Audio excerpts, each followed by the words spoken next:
Hey guys, in this video we're going to be talking about AICE History Paper 1 Question B. If you're looking for general information about Paper 1 or detailed information about Question A, please check out the other video, AICE History Paper 1 Question A. That will have all the information you're looking for. But for today's video, we're going to be focusing on Question B. In this video, we're going to be going over some general information about the question, looking in depth at the rubric, discussing some formatting tips, and finally going over just some general things to remember and a couple tips for you. If you're looking for that reliability stance, which is a very key component to this question, please check out the other video about credibility. But for now, let's go ahead and get started. All right, so let's look at question B here. Question B is slightly different than question A, although they're both still source analysis questions. Question A asks you to look at two sources, where question B asks you to look at all four of the questions. Let's go ahead and take a look at a couple of the questions here. These are three different questions from a past AICE exam. The first one is from the European option, second from the American, and third from the international option. These are actually the orders you would see them on the actual AICE exam when you sit down.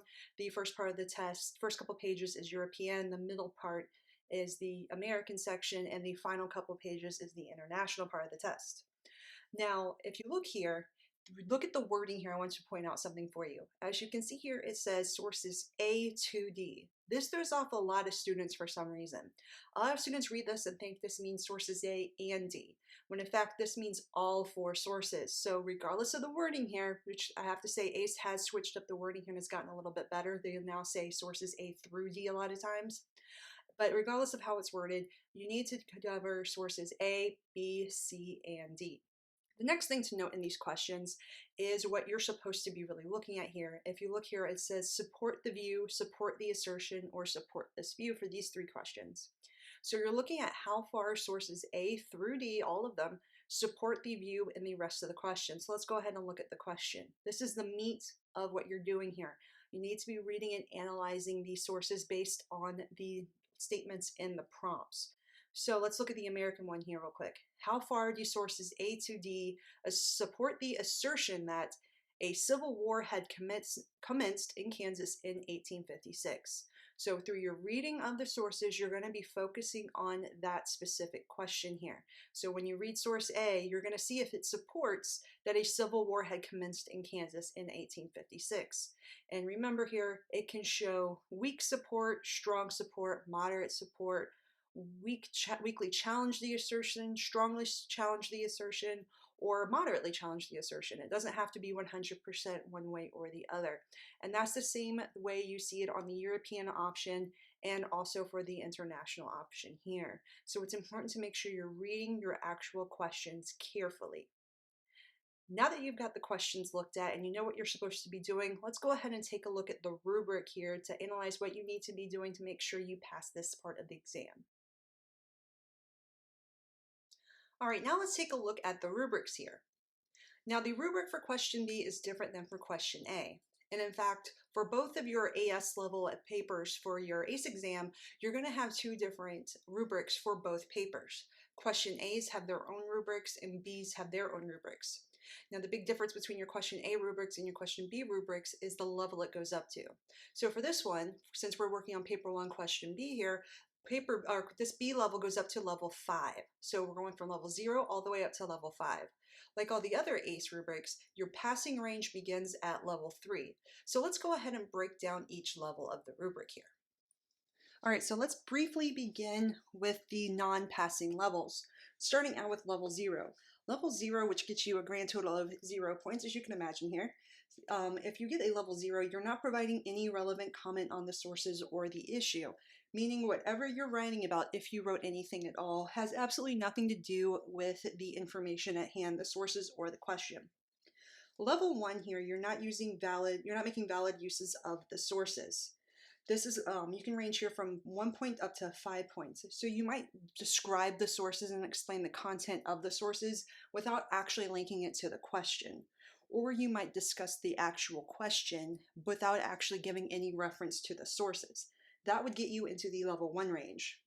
Level 2, which is also not passing, looks similar to part of the rubric for question A. Here, you're using the sources to support or challenge the statement. This gets you anywhere from 6 to 10 points. So in other words, you're looking at the sources and only answering it from one angle. So you're only stating and giving information about how the sources support the statement in the question, or potentially which ones challenge the statement, and you're not giving detail about both. And that's an important thing here. You have to support and challenge the statement. Which brings us up to our passing range. Now let's go into depth on the passing range, because level 3 is where you get into the E range and on up. So let's go ahead and take a detailed look there. All right, level 3. This is where you support and challenge the statement for all 4 of your sources. This means that you have to give evidence for both. Now, each one of your sources is not going to both support and challenge the statement. You don't have to do that for each one of the sources. What you have to do is say, source A supports the statement and then give evidence. Source B challenges the statement, then give evidence. And then the same for sources C and D.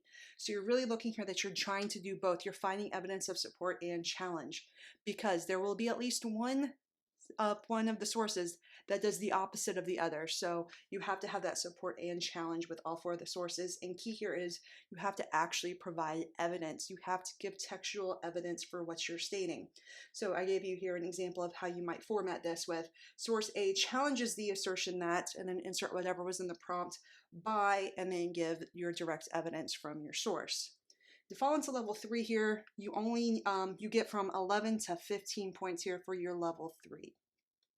So if you just do that information for all 4 of the sources and nothing else, you will fall into the level 3 range. Might not be the highest score, but you'll fall into that level 3 range and at least scrape an E.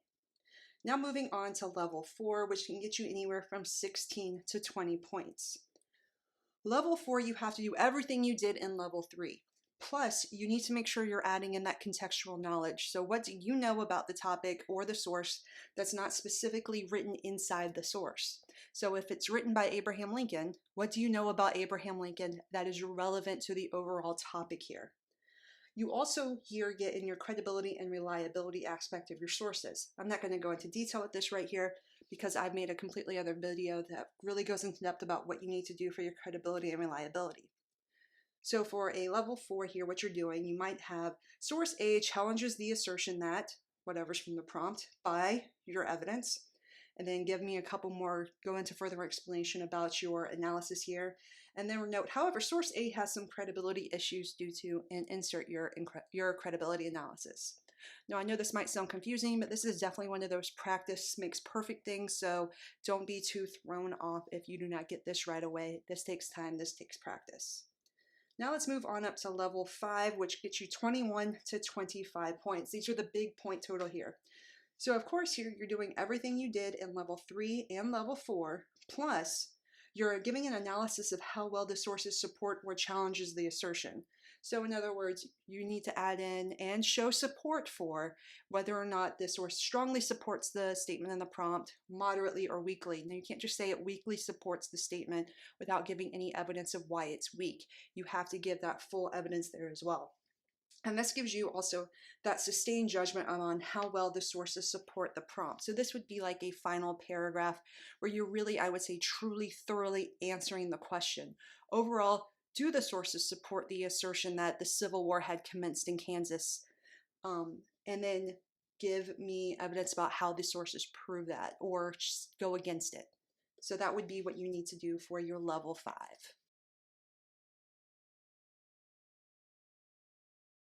All right, now let's go over some formatting tips. Unlike the other AICE papers, paper 1 question B doesn't have a really strong, clear formatting guideline here. Granted, you can format your papers any way you choose to. However, there are certain ways that just make it more clear what you're doing and make it easier for the actual scores. B is a little different here for paper 1. But I'm going to give you some tips here and some strong suggestions. But first, I'm going to start with what I would highly suggest you don't do, and that's to write about the sources in sequential order.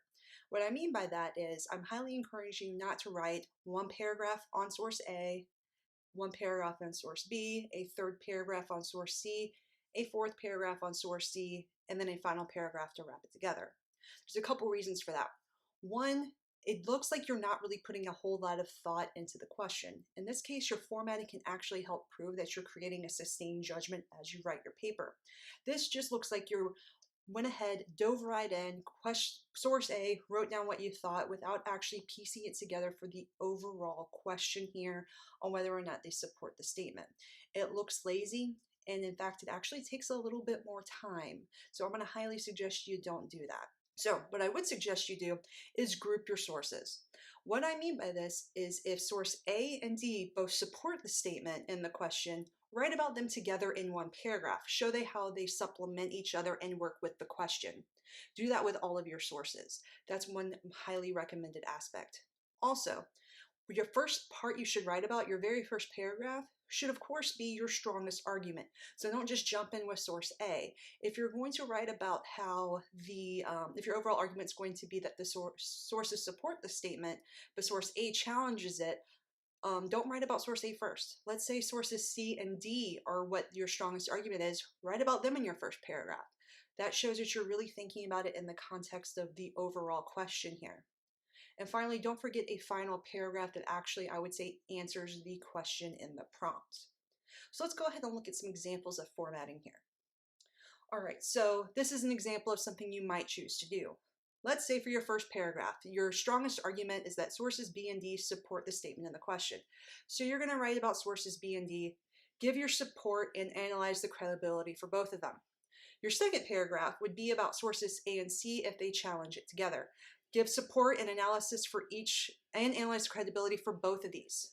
And then finally, a third paragraph where you overall state whether the sources agree with the prompt. You're actually answering the question here, I would say, with providing evidence with how the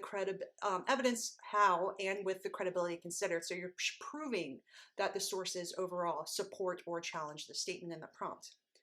Another option here is that let's say one of your sources here is neutral. So you might actually end up with 4 paragraphs here. 2 paragraph about the sources that support, paragraph about your sources that may challenge, and a third paragraph about a neutral source. Remember here, you're also organizing them based off of what your strongest argument is. But don't forget that final paragraph here. That's very important here to get that level 4 and 5 range, is basically answering the question again. Overall, do the sources agree with the prompt with evidence of how and with that credibility considered? So if you follow those formatting tips, you're going to be well on your way.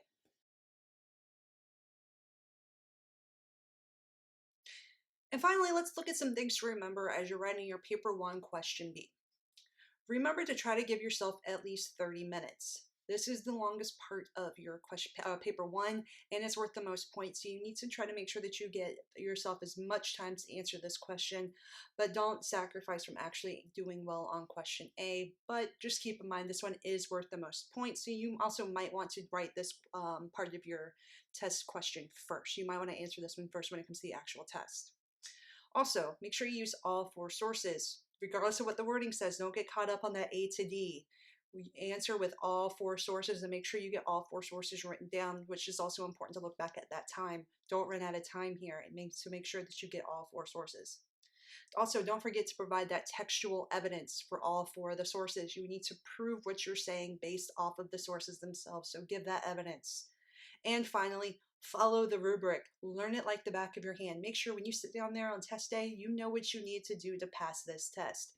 So I would really encourage you to practice as much as you can with the rubric, not necessarily memorizing it, but if you work with it and look at it while you're writing it and while you're practicing these throughout the year, it'll really help you commit the rubric to memory. And that's paper 1, question B.